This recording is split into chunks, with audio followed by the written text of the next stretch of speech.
magandang umaga, hapon o gabi. Ako si Joshua at maligaya ang aking pagdating sa aking dokumentaryo tungkol sa kasaysayan ng tangka at haiku. Una, magsimula muna tayo sa haiku.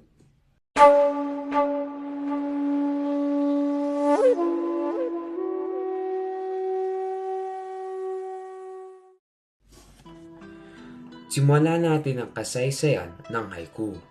Ang haiku ay isang tradisyonal na anyo ng tula sa hapon na binubuo ng 3 linya. May 5 patig sa unang linya, 7 patig sa pangalawa, at 5 patig sa pangatlo. Ang haiku ay madalas na nakatuon sa mga imahe mula sa kalikasan at binibigyang diin ang pagiging payak, intensidad, at direktang pagpapahayag. Ang haiku ay binuo rin mula sa hokku, ang 3 unang linya ng isang mas mahabang tula na kilala bilang tangka, na pag-uusapan natin maya-maya. Ang haiku ay nagsimula sa ika-7 siglo sa Japan bilang panimulang parirala ng renga, isang oral na tula. Ang renga ay isang kategorya o genre ng Japanese collaborative poetry ng Hapon. Karaniwang 100 tuludtod ang haba na binubuo rin ng mga patig.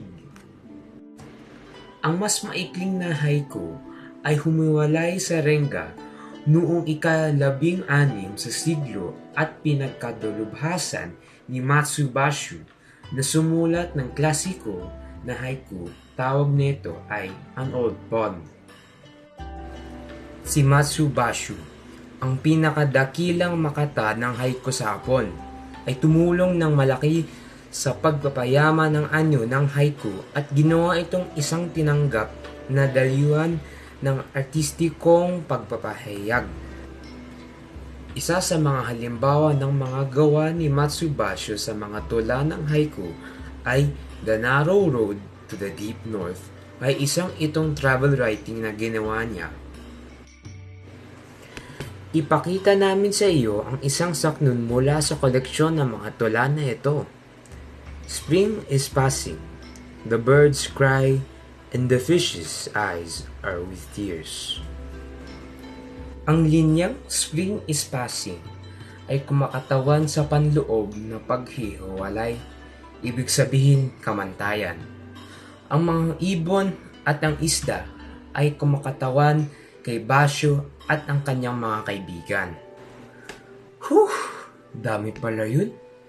Tara na, mag-move on na tayo sa mas matandang kapatid ng haiku, si Tangka.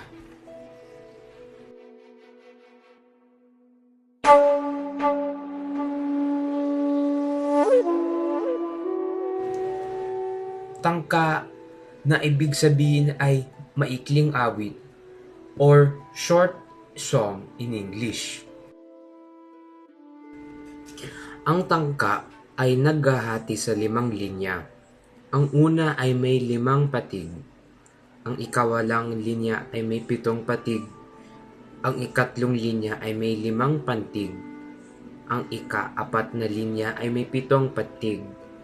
At ang ika-5 linya ay may 7 patig. Ang tangka ay isa sa pinakamatandang anyo ng tula sa Hapon. Nagsimula ito noong ika-7 siglo. Ito ay naging paboritong anyo ng tula hindi lamang sa korte ng Hapon, kundi ginamit din ito sa mga paligsahan ng tangka ng mga maharlika. Ang mga tulang tangka ay halos kaparehero ng haiku. Ngunit ang mga tulang tangka ay karaniwang may mas maraming patig at gumagamit ng pagwawangis, metapora, at personifikasyon. Ang ganitong uri ng tula ay nagsimula halos 1,200 taon na. Habang ang haiku ay nakatuon sa kasulukuyang sandali, ang tangka ay maaaring sumisid sa nakaraan, kasalukuyan o hinaharap na nag-aalok ng isang mas detalyadong pagsisiyasat ng damdamin at karanasan ng tao. Ako si Joshua. Salamat sa panonood ng aking dokumentaryo. Goodbye!